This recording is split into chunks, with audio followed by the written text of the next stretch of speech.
Oi, pessoal. Tudo bem? Estão me ouvindo? Estão me ouvindo? Tô com som. Pô, o Danilo já entrou? Nem chamei ele ainda. Ok. Bom, já vou chamar o Danilo daqui a pouco. Deixa eu melhorar aqui assim para mim. Elcio, meu colega de Sírio-Libanês, doutora Lilian, uma honra. Ana Cláudia, que trabalha comigo. Andréia, ortodontista. Odonto Sono, esposa do Danilo. Todo mundo, Jaque Miranda, minha amiga. Isso é uma máfia isso aqui também, né? Todo mundo amigo. Bom, a gente vai estar hoje conversando com o Danilo. Danilo, você precisa pedir para entrar, né? Para daí eu poder te... Pede permissão para eu te autorizar, não é isso? Vamos lá. Lucas, meu querido de São Luís do Maranhão, futuro bucomaxilo. João Pedro. O Danilo, você não quer pedir autorização para entrar?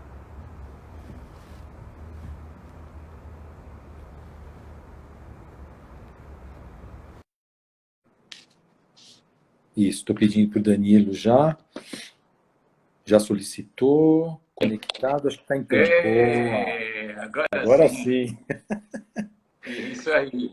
Muito bem, doutor Danilo. Bom, E aí? estamos todos ouvindo, tá tudo bem, né? Acho que as conexões estão certas. Tá bom. O bom, né, Danilo, é que a gente põe camisa assim e embaixo a gente tá com uma bermudinha, bem É relaxado, né? verdade. Igual o William Bonner. Bermudinha, chinela havaiana, É tá tudo bem. verdade, é verdade. É verdade. Bom, A gente agora se é o que. arruma para fazer live, né? Isso aí. Bom, já que a gente não está cortando, trabalhando, correndo, que a gente conversou, vamos trocando essas figurinhas. Acho que tem um monte de gente fazendo live, mas virou uma, sei lá, virou uma mania boa, né? Porque a gente acaba trocando informações, acrescentando. Eu tenho assistido muitas lives também. O pessoal, ontem mesmo eu vi um pessoal da Sociedade de Crânio Maxilofacial, que o Simonas, chamaram o Simonas, deu uma aula de 1 hora de assimetrias, foi fantástico. O Simonas é um Que cara legal, que legal. mega É, o Arthur top. estava junto. Aliás, o Arthur deve estar aí com a gente também. Tava, o Arthur, acho que junto com o Arthur, que organizou, né? Também. Isso. Com o Endrigo. E É, com o Endrigo, foi com o Endrigo, isso. O Endrigo a gente isso. teve na reunião do Sírio. Hoje, toda quarta-feira, a primeira quarta do mês, a gente tem uma reunião do nosso núcleo, né? Que o Endrigo faz parte também. Mas é isso aí. Bom, deixa eu apresentar o nosso querido Danilo, o qual a gente se conhece não há muito tempo, mas suficiente para termos uma afinidade profissional. Eu queria ter mais afinidade, porque eu sei que você é um grande musicista, né? Mas eu É, não canto nada, então não posso te acompanhar. pode começar a treinar alguma coisa aí para a gente fazer uma dupla.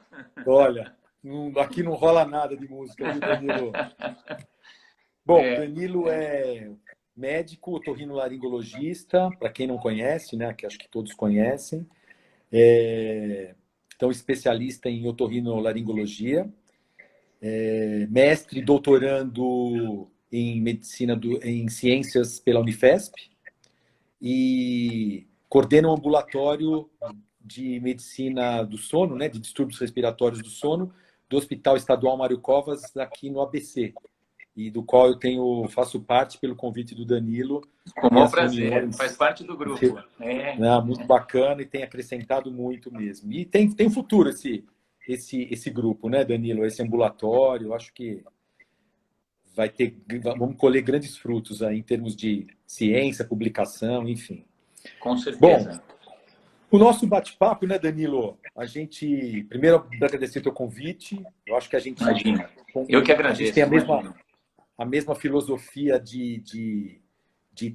o mesmo, não de tratamento, mas a mesma conjuga as mesmas ideias em termos de filosofia de tratamento dos pacientes apneicos, né?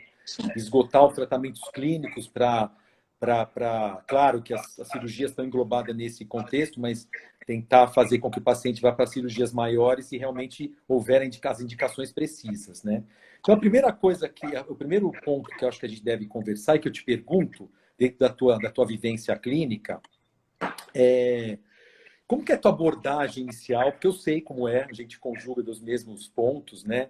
Mas como que é a tua abordagem inicial desse paciente que adentra com você e o paciente, vamos dividir ele em paciente leve, ou um paciente moderado e grave, ou aquele paciente que você acha que você não dá nada e que vem com uma polissono, uma queixa de sono, uma queixa de ronco, cansaço, e você não dá muita pelo padrão facial, pelo padrão IMC dele, mas aí você se depara com uma apneia grave. E o inverso também, né? Como que é essa tua abordagem inicial dos pacientes que te procuram? Perfeito, perfeito, Otávio. Então, mais uma vez, obrigado, né? Um prazer falar com você. Espero que essa interação seja mútua aí para nós e para quem está nos ouvindo.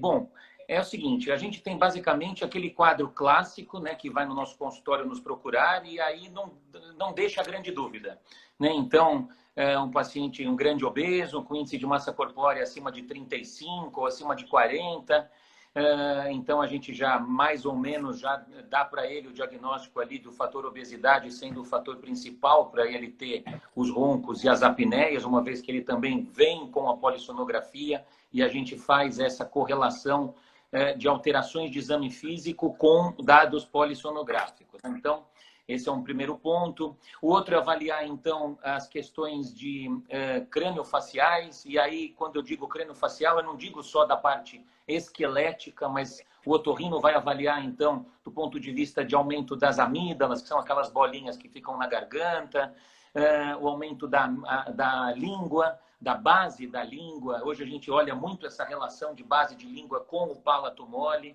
Então, isso também, para mim, é muito importante, essa relação língua e tonsila palatina, que são as amígdalas.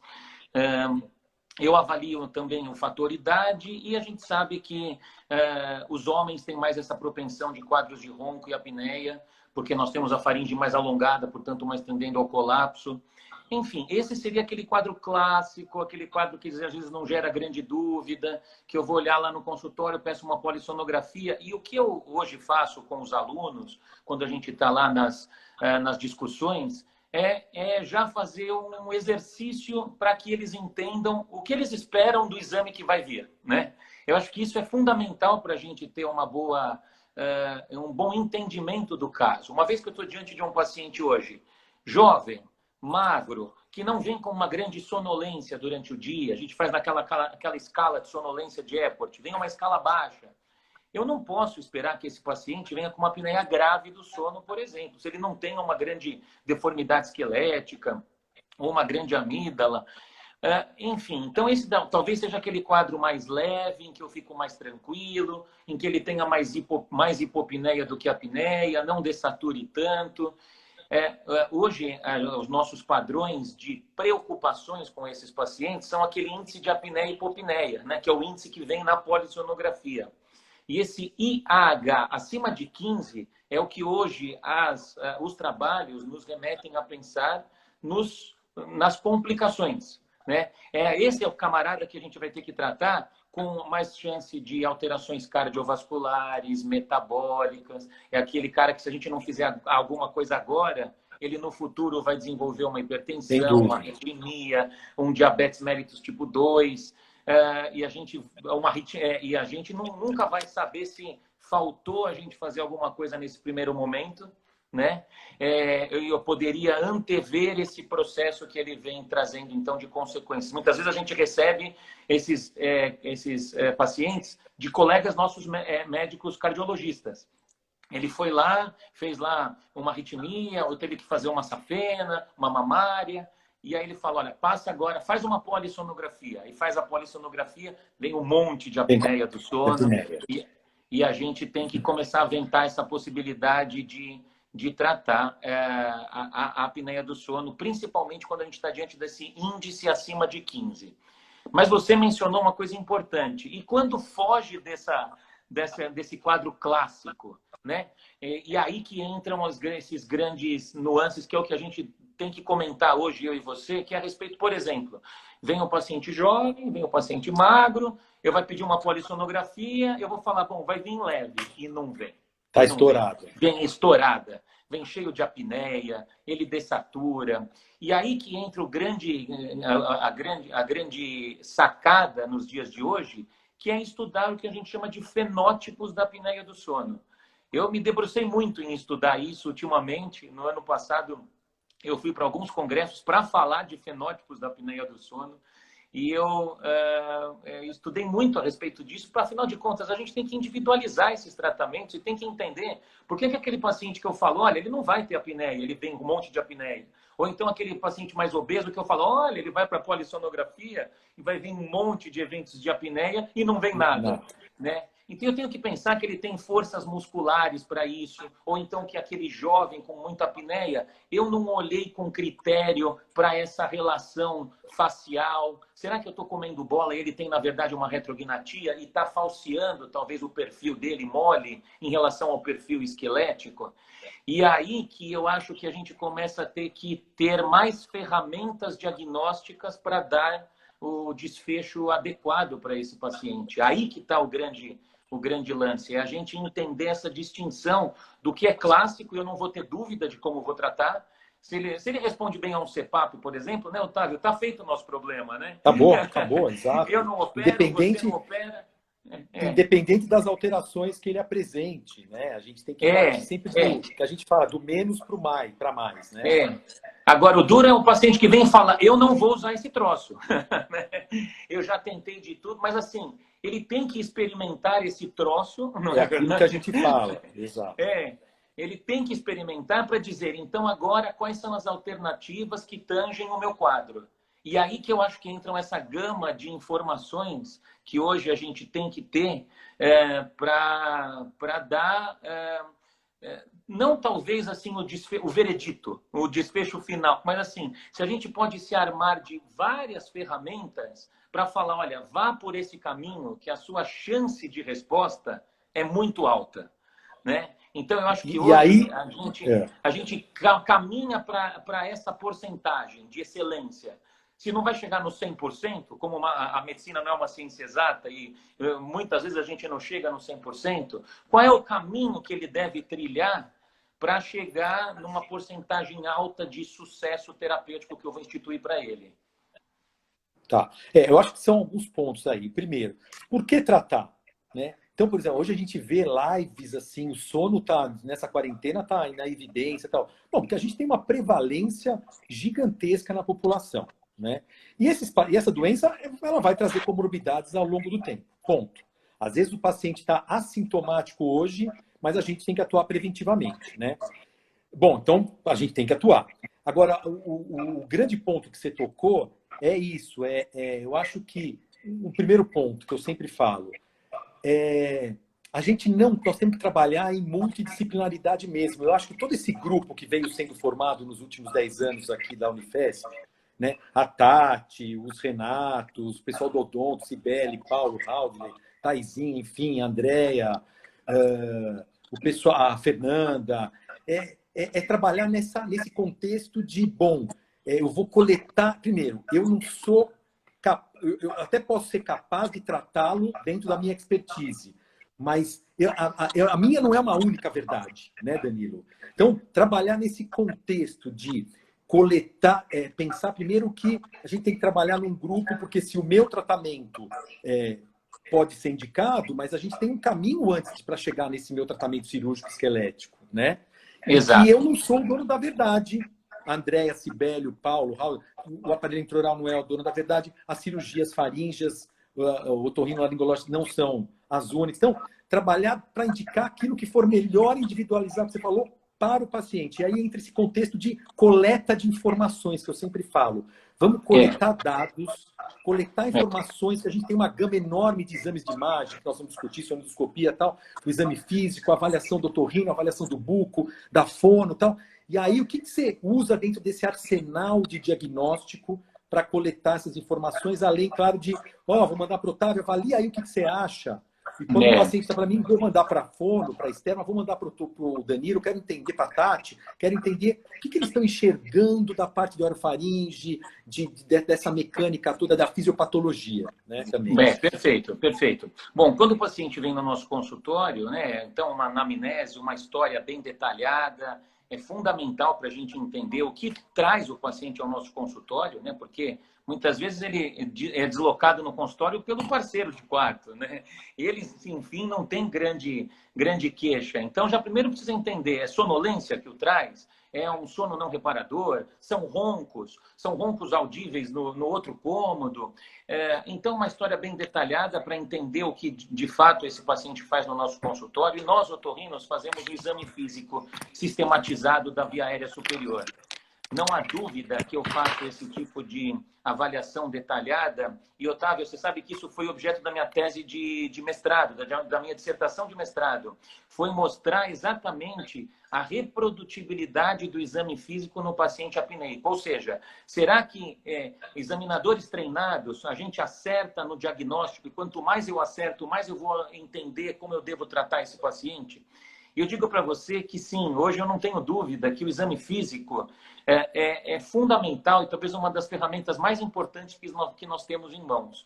O Friedman contou para a gente lá em 1999, depois em 2002, quando ele operou os pacientes, que os melhores respondedores para uma cirurgia faríngea que a gente faz lá, são as faringoplastias, e aí existem algumas técnicas para isso, que no final, de repente, a gente pode até falar sobre isso, se sobrar tempo, mas as faringoplastias são melhor vistas e respondem melhor na medida em que a gente está, então, diante de um paciente com amígdalas grandes, que são aquelas amígdalas 3, 4, grau 3, 4 de amígdala, são aqueles pacientes mais magros, são os pacientes mais jovens, são aqueles pacientes que trazem para a gente na polissonografia uma doença mais leve. Então, o exame físico, de fato, vai me dar a orientação se tem algo do ponto de vista otorrinolaringológico para ser feito. Nariz, fundamental avaliar o nariz, né? Hoje existe também sempre um questionamento se a síndrome da resistência das vias aéreas superiores existe ou não existe, ou está imbricada dentro do diagnóstico de apneia obstrutiva do sono. A Academia Americana, agora em 2014, por meio da Classificação Internacional dos Distúrbios do Sono, 3, colocou os HERAs, que são aquelas limitações do fluxo aéreo, já meio que dentro do diagnóstico do índice de apneia e hipopneia.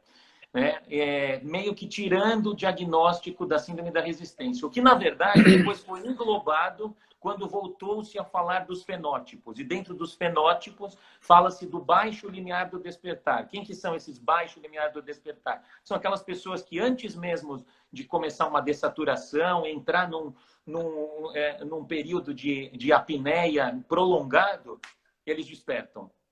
E aí, a grande questão é, será que vale mais a pena você despertar e sair desse quadro apneico ou você se manter num quadro de apneia e ter grandes dessaturações? Imediatamente eu já sei a resposta. É melhor você despertar, sair logo de um quadro de apneia. Mas, na verdade, a gente não tem essa resposta, porque fragmentar o sono também é algo extremamente danoso para o nosso estresse oxidativo que isso ocasiona. E por que eu estou falando tudo isso? Porque o nariz tem parcela de culpa quando a gente está diante dos pacientes com síndrome da resistência das vias aéreas. Eu tenho que olhar para esses casos com bastante propriedade, que de repente uma cirurgia nasal vai melhorar estes fatores de disrupção do sono o tempo todo. Aquela pessoa que acorda o tempo todo, não relaxa, não repousa, mas vem muitas vezes com um quadro na polissonografia dito mais leve, com mais hipopneia do que apneia, sem tanta dessaturação. Mas é um caso que a gente tem que avaliar com bastante critério para que ele não passe desapercebido, que diga que não tem o que fazer do ponto de vista cirúrgico, quando, na verdade, sim, existe o tratamento clínico, depois o cirúrgico, caso ele não responda ao tratamento clínico, e requer, então, uma avaliação criteriosa do otorrino, e aí entra a minha dissertação de mestrado, de um otorrino talvez capacitado para avaliar de forma criteriosa o exame físico e, de fato, dar o diagnóstico correto e também a terapêutica assertiva para esse paciente. Do distúrbio do sono. Né? Sim. Aí o X, que agora eu jogo para você, quando passa comigo e não tem um grande desvio de septo, né? Não tem uma amígdala grande, e aí vem com achados polissonográficos, borderline, uma apneia moderada do sono, né? Então vem lá 15, 20 de índice de apneia, uma dessaturação também ali na casa dos 4% abaixo de 90, 3% abaixo de 90%. Aí a gente começa a ficar muito em dúvida o que fazer, né? O que fazer? Será que eu opero e prometo resultado, tendo em vista que o exame físico não é uma ferramenta que está me dando um respaldo adequado para eu sugerir para ele que ele vá responder isso? E aí que entra, talvez, outros diagnósticos para que a gente possa fazer. Então, há quem advogue o uso da sonoendoscopia nesses casos, para a gente avaliar se há obstruções em outras regiões, principalmente base de língua e epiglote, né? Só que aí existem o contraponto de tudo isso, né? Quer dizer, sim, quanto que existe hoje de fechamento de epiglote, por exemplo, aquelas quedas de epiglote? 10% na literatura. E não se via antes, hoje se vê na sonoendoscopia, mas... Hoje se vê isso. Mas 10%, Otávio, será que vale a pena a gente indicar uma série de tratamentos? Aí vai ali fazer a sonoendoscopia e tal. Eu quero avaliar... será que, de fato, todos os sítios de obstrução que eu vou encontrar, eu devo tratar? Né? Já tem trabalho dizendo que não. Né? Que, de repente, o seu pré-teste, ou seja, aquilo que você olhou para exame físico e corroborou com, eu vou fazer uma faringoplastia porque ele tem uma amígdala 3, 4. Né? Será que eu preciso, de fato, da sonoendoscopia para me mostrar que ele tem uma obstrução mais baixa, uma vez que eu vou liberar mais alta essa obstrução e eu posso, por uma pressão negativa, resolver esse tubo muscular de uma vez por todas, tratando um sítio e melhorando todos os outros sítios de obstrução. Já tem trabalho mostrando isso. Né? Isso não é um achado, ou um achismo, ou uma ideia que a gente tem. Não, já tem trabalho mostrando que a gente pode tratar um sítio de obstrução e outros sítios serem resolvidos só por por recobrar essa pressão negativa da via aérea. Então, por essa adequação de pressão. E aí que fica aquela dúvida, qual é o próximo passo? E muitas vezes eu digo, eu preciso olhar para essas alterações esqueléticas desse paciente. E é o caso da gente mandar, e aí você sabe que eu te mando casos nesse quesito para você fazer uma boa avaliação. Então, eu queria que você falasse um pouquinho como que você faz esse protocolo, vamos dizer assim, né, de diagnóstico assertivo para você ter um raciocínio adequado em dizer esse é um bom respondedor para uma cirurgia esquelética, se for o caso, e aí qual é o caso que você avalia ou não? Vou voltar para o Danilo para ele voltar a fazer nova pesquisa e a gente tentar ir para um outro caminho. Isso. Bom, eu acho que o importante aí é assim, a gente perdeu um pouco o ranço daquilo que eu sempre bato e a gente chegou a comentar, de que caiu na mão do Otávio, do Buco, ele vai operar. Caiu na mão do AIO, vai. Caiu na mão do Torrino, vai. Não, a gente tem que pensar que eu tenho uma expertise em avaliação dessa estrutura esquelética, esse todo fenótipo facial. Andréia, Sibeli, o grupo nosso todo aí, Paulo, Raul, enfim, Calbi, tem expertise da avaliação por ortodontistas, com essa formação de avaliar essa relação dentária. Então, a otorrino, então a gente tem a fono, a gente tem que compor mesmo e coletar dados. Quanto mais informações a gente tiver, mais a gente vai ter condições de dizer esta variável, que foi até no congresso que eu falei bem de variáveis, né? Esta variável está aqui, guardo no meu ponto, tem uma alteração esquelética, é um birretruso, ele é atrésico, é estreito, uma língua volumosa. O Danilo já me falou que tem uma orofaringe, uma úvula boa, os pilares estão mais medianizados, mas é um Friedman 3, uma amígdala grau 2. o nariz dele é ruim, ele até começaria pelo nariz. Bom, toma a liberdade desse paciente, se mandou, falei, eu quero ouvir a Esther Bianchini, trabalho muito. Então, Esther, me fala um pouco do paciente, é do Danilo, mas eu quero o teu feedback em termos dessa musculatura. Ela faz todo o arsenal de avaliação dela e me dá um relatório, às vezes até com eletromiografia de superfície. Tá bom. Coletei esse dado junto no meu arsenal. Vou fazer a tomografia, vou avaliar a parte esquelética, né? Padrão facial, vou olhar para as relações ósseas e vou olhar para a anatomia faríngea tomográfica.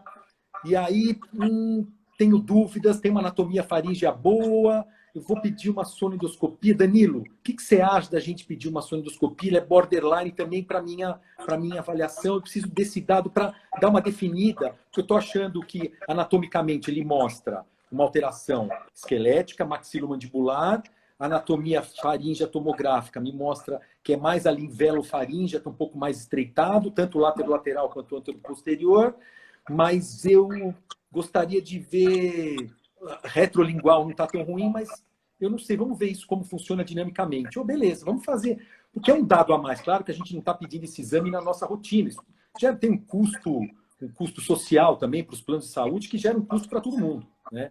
Verdade. Mas juntar esses dados, e aí sim eu te devolvo, Danilo. Ó, ele tem realmente uma alteração esquelética importante, anteroposterior e transversal. A língua está posteriorizada por causa dessa alteração esquelética, que faz uma compensação, uma atresia também dentária. Concordo.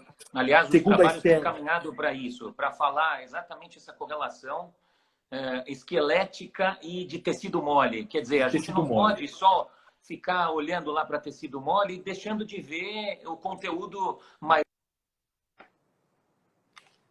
Essa deficiência esquelética é extremamente importante de ser avaliada. Oi.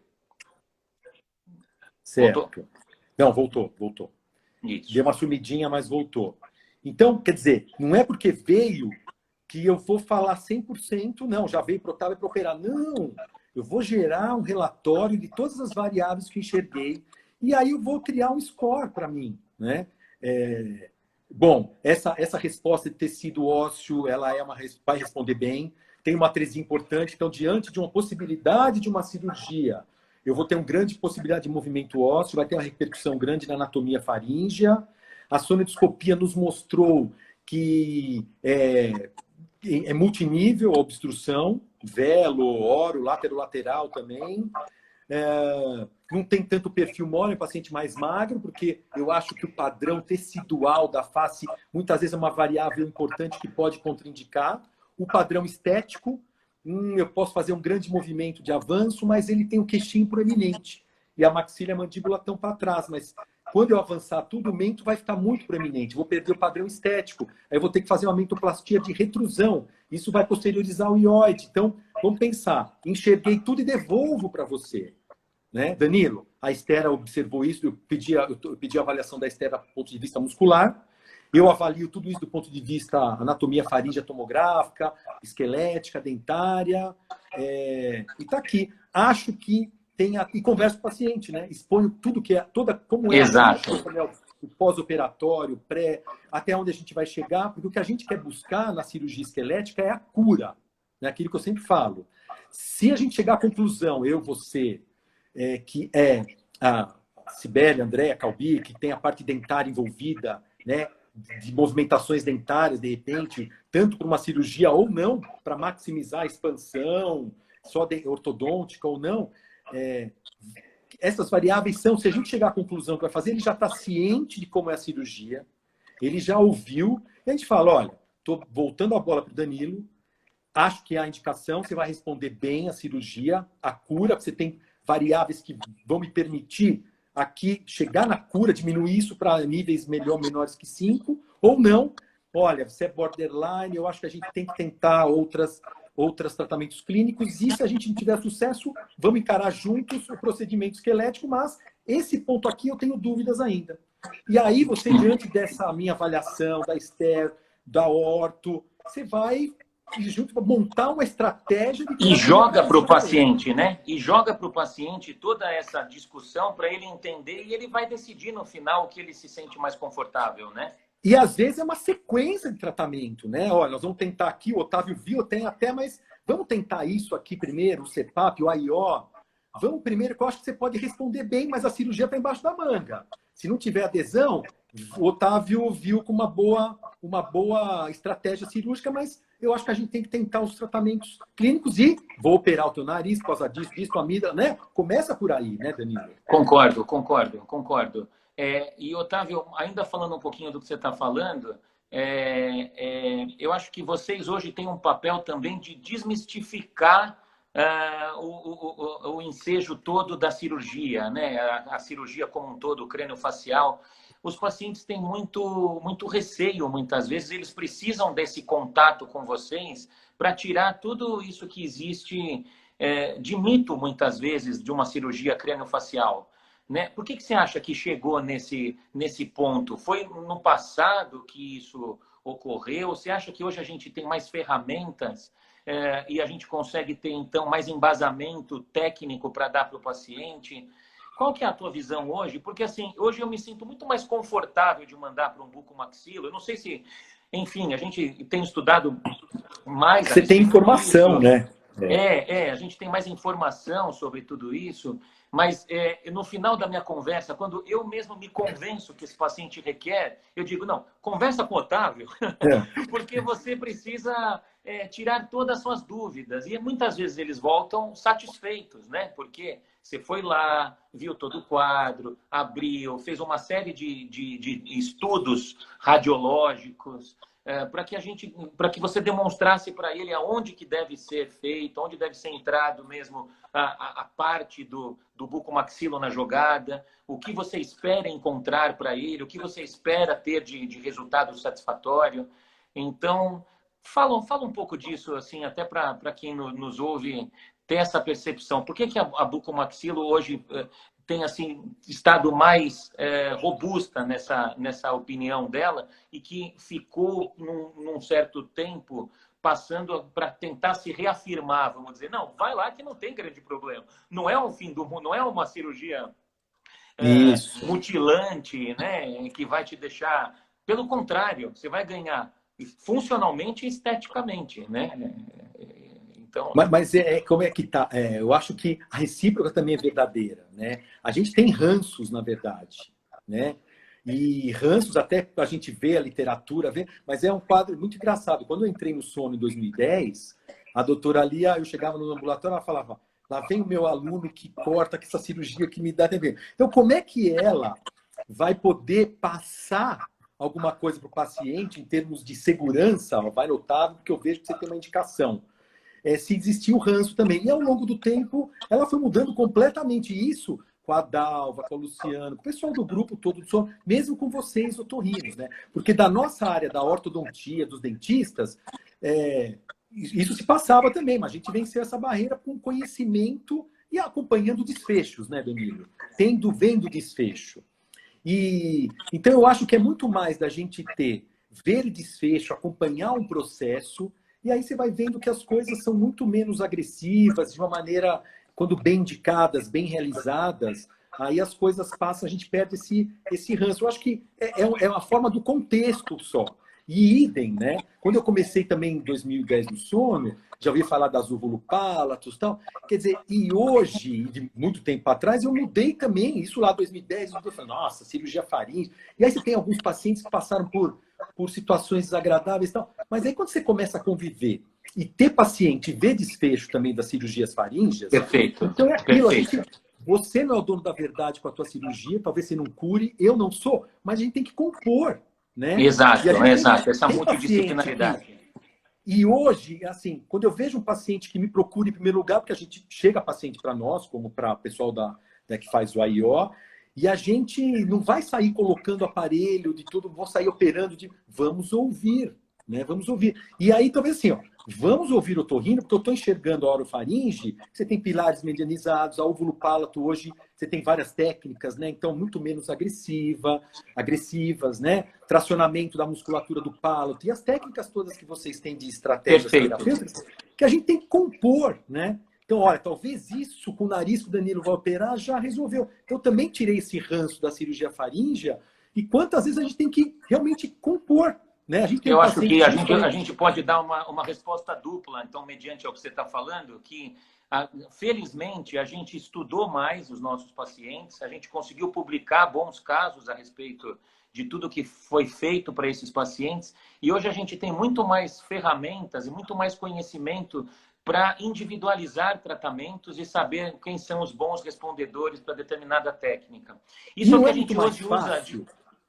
E não é muito mais fácil, o otorrino recebe e fala, olha, vejo que você tem uma indicação, vou operar o teu nariz, você tem uma indicação de cirurgia faríngea, porém, você tem uma alteração esquelética, eu também vou te encaminhar para o colega Buca, ele vai avaliar, papapá. E aí avaliar não quer dizer operar, volta, e aí ele dividiu responsabilidade e fala, nós vamos começar por aqui porque há indicação, mas há uma grande chance, a cura, talvez a gente vai ter com a cirurgia esquelética aqui na avaliação do colega Buco, a indicação precisa, você vai ser um bom respondedor, mas nós vamos começar por aqui, a gente pode resolver, pode amenizar, como pode ainda ficar aqui em termos de sintomas, a gente precisa lá na frente. Já dividiu, né, Danilo? Mas o que a gente vê muito não, eu estou colocando... vou fazer a cirurgia aqui, bucomaxilo, nós vamos resolver. E não vai, porque o meu colega buco também, que não está afeito à medicina do sono, a avaliar todas essas variáveis, a pedir informações de vocês, do otorrino, faz garantindo quebra-cara e a recíproca do otorrino que faz a faringe. Então, avaliar, voltar e compor e montar a estratégia. Vamos começar por aqui. E talvez a gente precise chegar lá no Otávio, mas talvez não também, né? Você sabe, Otávio, perfeito a sua colocação. Eu uso muito uma forma de conversar com o paciente exatamente como você está falando, que é falar os prós e contras que ele tem do ponto de vista, então, de desfecho, de melhora e de resolução do quadro dele. Então, eu sento com ele na mesa, depois que eu faço toda essa avaliação, eu tenho a polissonografia, eu tenho a tomografia em mãos, eventualmente eu tenho a sonendoscopia em mãos, e aí eu converso com ele e falo, vem aqui, ó, você tem essa chance Y, Z, X de resposta, mas você, ao mesmo tempo, você não quer perder um pouco de peso? Você tem que voltar a fazer exercício. Você não sabe, porque não adianta você apostar. E vamos reavaliar lá na frente, né? As fichas na cirurgia faríngea, se você também não mudar o seu estilo de vida, não mudar o seu, não melhorar o seu comportamento ao longo dos dias mesmo, então, em termos alimentares, de exercício físico, de postura.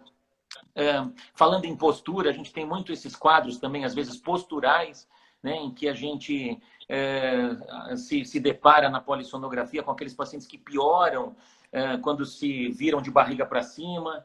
E aí esses são aqueles casos também que a gente avalia eventualmente como boas respostas para cirurgias, né? Porque normalmente eles têm as alterações esqueléticas importantes. Então eu imagino, então, quando ele vira de barriga para cima é quando ele piora. Então ele poderia se beneficiar com esse processo cirúrgico em concomitância. E você sabe que quando a gente é bem honesto, e essa relação de honestidade é fundamental, a coisa fica muito tranquila do ponto de vista de oferecer um resultado para ele. Porque ele diz, doutor Danilo, o senhor já tinha me falado isso mesmo, que talvez não ficasse tão bom, que talvez eu ia ficar com um pouquinho de ronco residual ainda mediante as minhas apneias, ou a minha obesidade, ou então a minha retrognatia, né? Então eu digo para ele, olha, eu vou te fazer uma cirurgia, mas olha, eu acho que você ainda tem alguns fatores que te puxam para trás e outros fatores que são de boa resposta. E eu tenho levado muito isso em consideração, e essa relação de honestidade nessa conversa é o que faz, então, o paciente entender que ele não pode apostar as fichas só num especialista. Que a gente depende de uma multidisciplinaridade e que eu vou guardar informações para serem usadas num segundo momento, caso sejam necessárias. E é isso que também acaba sendo bem importante. Então, eu vou fazer uma cirurgia de nariz para esse paciente, mas eu já estou guardando uma possibilidade de instalar no futuro um aparelho intraoral, de que ele faça uma avaliação com o bucomaxilo para fazer um avanço maxilomandibular, se for o caso, né? E essa relação também é importante porque, às vezes, ele passa primeiro no meu consultório ou passa no seu primeiro, e a gente tem que ter uma comunhão de de colocações, né? No sentido de, primeiro eu faço o septo para depois fazer a cirurgia maxilofacial, ou primeiro eu faço a cirurgia ou faço tudo junto. Perfeito. Nós já tivemos casos que fizemos juntos, né, Otávio? Exato. Precisou fazer junto. Foi a melhor alternativa fazer tudo junto. Já resolveria no mesmo tempo a parte funcional, nasal, a parte maxilofacial. Então, eu acho que você falou muito bem que essa comunhão é fundamental para que o paciente seja beneficiado da melhor forma possível, né? A gente combinou, o tema era até técnicas cirúrgicas, né, faríngeas, mas acho que não é o caso, porque tecnicamente tenho colegas que estão aqui, buco, e tem ortodontistas, você, otorrinos, a gente domina a técnica, vai lá, a técnica a gente está treinado, melhora um pouquinho, ao longo da vida a gente vai refinando e tal, é isso aí. Mas essa filosofia de tratamento, do que avaliar para ser um bom respondedor, que exames pedir, o que vamos pedir, isso não é perda de tempo. Essa parte inicial, básica, eu falo para o paciente, nós vamos demorar para a gente definir as nossas estratégias de tratamento um pouco, porque a gente vai esgotar. Eu acho que essa é a grande sacada, essa filosofia toda, né, Danilo? E às vezes você tem algo que não é nem mecânico e é o CPAP, e aí vem entrar o que a gente costuma fazer do teste, né, do CPAP, ou queria que você falasse um pouquinho isso, mesmo diante de alterações importantes, o porquê, dependendo da polissono, vamos testar primeiro? Olha, tem o IOS, isso é muito interessante, é muito importante. que a gente concordo. tem o hábito de fazer isso, né? Faz parte da rotina nossa. Eu hoje peço o teste com CPAP, Otávio, por 2 grandes motivos. Primeiro, para me auxiliar num raciocínio em que eu avalie o quão essa faringe do paciente é complacente. Ela fecha mais fácil ou ela tem mais dificuldade de fechamento por conta de uma pressão, que a gente chama pressão crítica de fechamento, né? Basicamente, hoje que a gente estuda Isso. dentro dos trabalhos, é a pressão que essa faringe tem de facilidade ou de possibilidade de fechamento. E aí, como que é feito isso? Isso é feito em laboratório, normalmente só em testes e em trabalhos que são publicados. Como que a gente pode fazer esse raciocínio? Faz o raciocínio inverso com a utilização do CPAP. Ora, se eu consigo avaliar a pressão crítica de fechamento quando eu instituo uma pressão de sucção da faringe, eu posso tentar entender qual é a pressão que faz para abrir a via aérea do meu paciente. Para quem é leigo, está nos ouvindo, nossos pacientes que estão ouvindo a gente, não é da área da medicina do sono, o CPAP nada mais é do que uma máscara que vai gerar uma pressão positiva para manter a faringe patente, aberta, formando um coxim pneumático para que essa faringe se mantenha aberta. E cada pessoa requer uma determinada pressão para manter essa faringe aberta. Né? Então, a pressão começa em 4 centímetros, vai até 20 centímetros de água, a pressão do CPAP. E aí, Otávio, esse raciocínio hoje é fundamental para a gente tentar entender se pacientes que requerem pressões baixas de suporte normalmente responderiam bem a tratamentos talvez mais conservadores. Ou se eles requerem pressões mais altas, eu preciso pensar em tratamentos mais avançados. Como se eu estou falando de um grande obeso, eu tenho que pensar em cirurgia bariátrica. Se eu estou falando de uma pessoa com grandes alterações esqueléticas, pensando então numa cirurgia crânio-maxilofacial. Ou então, diante de uma pessoa que tem uma pressão de suporte lá mais baixa, em torno de 7, 8. Lembra que eu falei que começa com 4 centímetros? Então, uma pressão de 7, 8 centímetros é uma pressão baixa. Eu posso começar a pensar em terapêuticas mais conservadoras, como, por exemplo, o aparelho intraoral, fonoterapia, as próprias cirurgias do otorrino. Então, hoje, o raciocínio do CPAP, para mim, tem 2 caminhos. Primeiro, ele chegar e dizer, doutor Danilo, eu estou super satisfeito, isso já aconteceu comigo. Eu já estava pleiteando uma cirurgia, eu já estava pleiteando ver se ele realmente vai para uma terapêutica mais conservadora. Ele volta muito satisfeito com o CPAP. Resumo da história, está feito, está tratado. Está tratado. Ele está satisfeito, né? Mas eu uso o CPAP como você tem uma série de ferramentas para chegar num desfecho para esse paciente e dizer, olha, fulano, eu acho que vale a pena você ir por esse caminho, acho que sim, vale pela cirurgia. O CPAP ele é mais um desses arsenais que pode nos auxiliar no sentido de que hoje uma pressão baixa para você, Otávio, eu acho que vale super a pena. Você está lidando com um tecido muscular de mais fácil manejo, que ele não tem tanto aquele fator neuromuscular envolvido, ou fator muscular envolvido, que é uma das maiores pedras no sapato para quem trata a apneia do sono hoje. Você olha muitas vezes para a questão anatômica, não vê grande deficiência, faz a polissonografia e vem um monte de apneia, como a gente falou no início da nossa conversa. Qual talvez seja um dos principais fatores para que esse paciente tenha, então, uma apneia importante? Talvez um fator neuromuscular, um fator muscular envolvido, né? Ele não tem o trabalho dessa musculatura aqui, chamada genioglosso, que é um dos principais dilatadores da nossa faringe, de forma satisfatória. E aí eu preciso requerer, então, novos tratamentos para ele, e aí sim entra a possibilidade de cirurgias crânio-maxilofaciais, mais uma vez.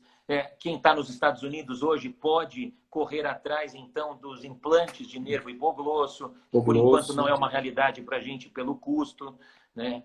Se bem que a gente está estudando também se essa é, de fato, uma terapêutica extremamente importante, visto que a gente sabe que, em longo prazo, esse músculo pode fadigar. Não é para todo paciente que pode responder a esse tipo de implante do hipoglosso, uma vez que você não tem que ter o fechamento concêntrico quando faz aquela sonoendoscopia. Quando eu fiquei lá em Stanford em 2000 já estamos em 2020, 2018, final de 2018, né? A indicação do hipoglosso, do implante hipoglosso, era aqueles pacientes que tinham ou comorbidades outras que contraindicavam uma cirurgia maior, o avanço, ou casos refratários até algum outro procedimento, né? Que aí eles tinham, na época, estavam com N de 50. Um ano e meio se passou, deve estar muito mais, né? Que não se adaptaram ao CPAP e que tem aquele índice de apneia e hipopneia entre 20 e 50. Então, existe hoje, na verdade, um protocolo. Se olhar os pacientes ali, todos mais 60 anos para cima, 65. Você vê? Né? Quer dizer, então, eu acho que são esses casos para a gente avaliar, né? E a medicina do sono caminha para isso, né? Tem hoje uma série de estudos estudando o músculo, grupamentos musculares nessa região, alterações de fibras, alterações de colágeno, levando realmente em consideração que esse paciente tem alguma deficiência muscular aí na jogada, depondo contra o nosso raciocínio, né, de exame físico, vai contra tudo aquilo que a gente muitas vezes vê. tem. Exato. Felizmente, eu acho que a gente caminha para aquilo que hoje é o trivial, é o comum. Assim, felizmente, eu diria que assim, a maioria dos nossos pacientes está diante daquele pré-teste positivo que eu faço com os alunos ali que eu estava te contando. Digo, olha, deve vir um caso mais grave. Vejam só essa retrognatia desse paciente. Olha a obesidade. A gente está lá no ambulatório, você acompanha a gente lá, Otávio, lá no ABC, e você vê que normalmente a gente faz essa ideia de tentar entender qual é a gravidade desse paciente e muitas vezes a gente tem a correlação do exame com o que eu tenho de exame físico desse paciente, né? Tá. A gente tem 10 minutinhos, tem algumas perguntas, e a gente tem que esgotar 2 pontos também dos problemas transversais, né? Que a gente tem. Hoje está MARP, a expansão e tal. Mas tem uma pergunta interessante que até a gente ia discutir, do Marcelo Medeiros, que é um colega bucomaxilo. Danilo, você não indica rotineiramente ortognática para os pacientes classe 1, né, sem alterações esqueléticas? Eu não estou conseguindo ver o resto aqui, mas enfim, aquilo que a gente estava discutindo, né, Marcelo, os pacientes que não têm alteração, que apresentam alterações esqueléticas diante do quadro de uma apneia, ou não apneia, quer dizer, está indicado a cirurgia esquelética pela deformidade esquelética ou pela maloclusão, ou se ele tem apneia, também tem indicação, porque ele tem, teoricamente, uma das causas é a má formação óssea, entre todas as que a gente está discutindo agora, né? E o paciente que tem sem alterações esqueléticas, não é questão de ele indicar ou não, mas se esse paciente for um paciente já dos seus 45, 50 anos, que já tem a deformidade pelo envelhecimento fisiológico da face, ele é um classe 1, mas ele tem uma alteração, ele está posteriorizado, né?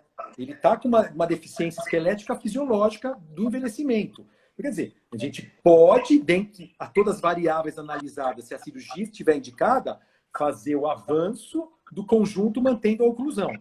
Ponto. Né? E aí tem até o que a academia americana também recomenda, né, Danilo?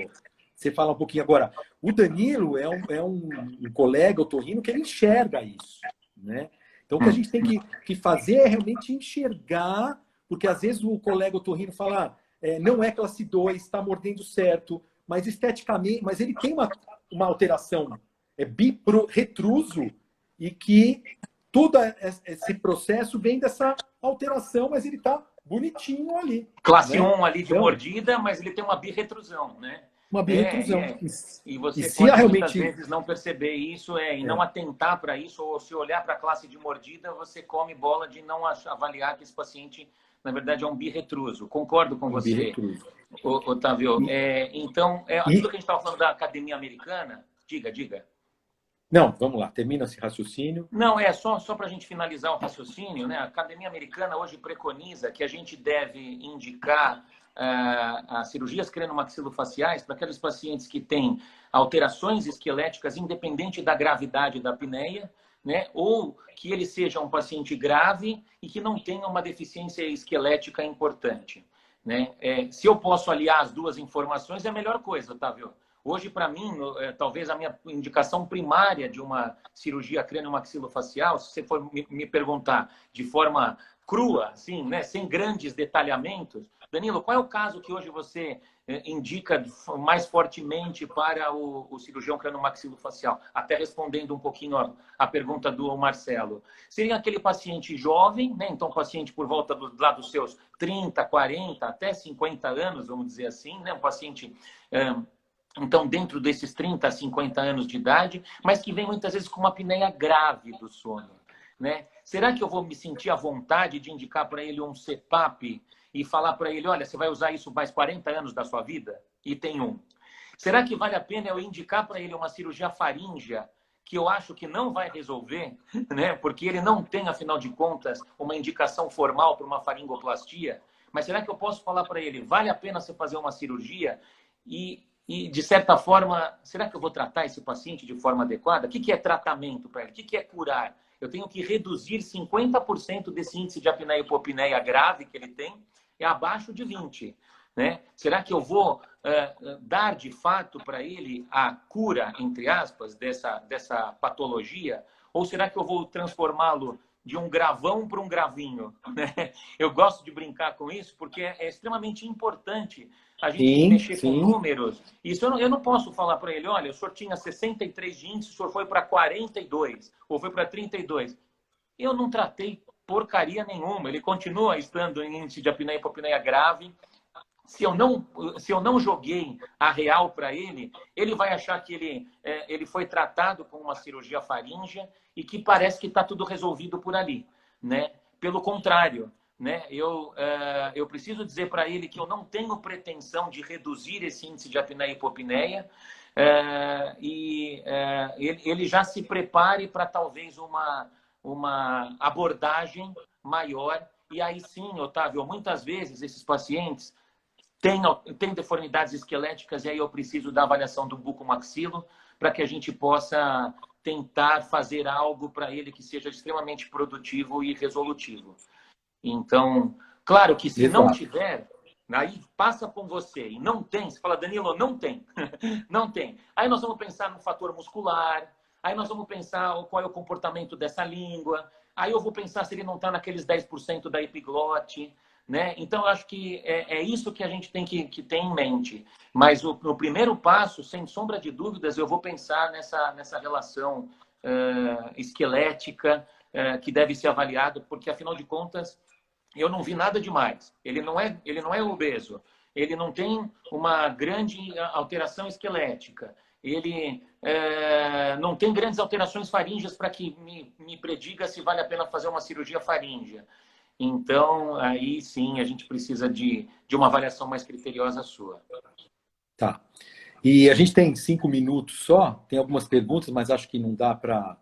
Então, o recado que fica, eu acho que é realmente a multidisciplinaridade, né? Avaliar esse contexto no início com muito critério, né? Não garantir, porque quanto mais informações você tem,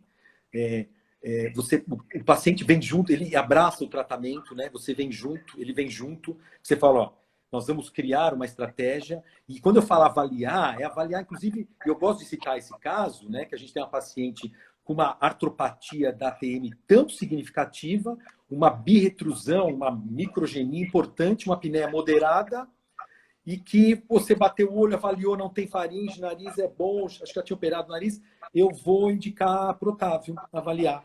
E ela tem muitas variáveis que vão responder bem à cirurgia, que responderiam bem como o meu preditor, que a grande sacada é, para terminar, predizer, né?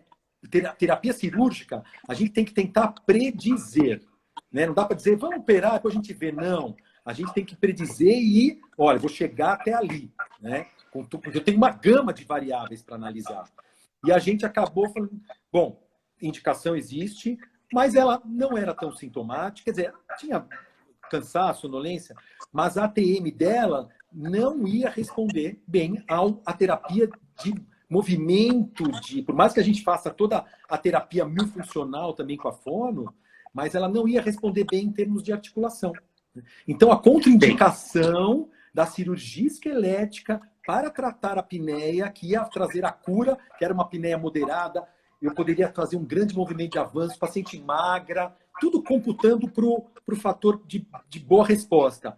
Mas, porque senão, se a gente for para a cirurgia, essa ATM não vai responder e a gente vai acabar tendo que ir para uma remodelação disfuncional, uma reabsorção e pode até se cair depois até numa prótese de ATM, né? Então, acho que não vale a pena. A gente tem o CPAP, e no fim tem o aparelho intraoral, né? Vamos testar tudo isso, porque se lá na frente, de repente, você não tiver adesão, a gente vai para esses tratamentos, mas sabendo que se a tua ATM não vai responder bem, que a gente tem que ser talvez até mais radical na conduta. E a gente brecou a terapia. Então, eu costumo dizer 2 pontos, né? Não é porque eu sou cirurgião que eu quero operar todo mundo, isso eu sempre disse. E o segundo ponto que eu sempre digo é, não vem tanto ao caso aqui, mas é uma deixa minha, nós como cirurgiões, eu acho que a gente é muito ruim de pós-venda, eu chamo de pós-venda, né? Quer dizer, a gente opera, o cirurgião opera e limpa a área. Não. E a gente que trabalha, eu sempre tive esse, mas quando eu vim agregar a apneia, o tratamento, é acompanhar esse paciente, o follow-up a longo prazo, né? Dar esse suporte, mesmo depois de operado, para mesmo que a gente também quer ver esse desfecho a longo prazo, né, Danilo? Então, eu acho que é isso. A gente tem essa mesma conduta, e acho que todo o grupo lá da Unifesp, da Otorrino, nós, da Buco, é realmente coletar informações, homogêneo, predizer ao máximo e tentar indicar aquilo, realmente a indicação precisa que a gente vai ter, e compor.